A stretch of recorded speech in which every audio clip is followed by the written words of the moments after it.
झील मैंने पुओं सहित सामान नुहंती तांकठू अधिक जेते बेले गोटे झील निज घर बाहर ता बापा माँ सबु बेले ताकू कहती माँ एकुटे जा ना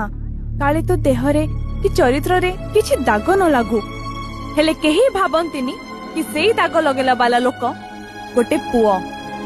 केही बाप माँ निज पुओ को सतर्क करि न थांती कि कहार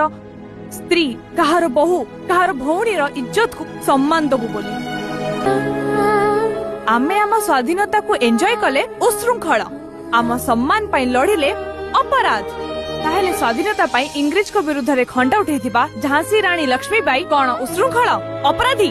आमे दुर्बल नुहे आपण जानंती गोटे मनीष 45 DEL जाय जंत्रणा सही थाए हेले पिला जन्म कला बेले गोटे नारी 57 DEL जाय जंत्रणा सही थाए एका सांगरे 20 टा हाड़ भांगिले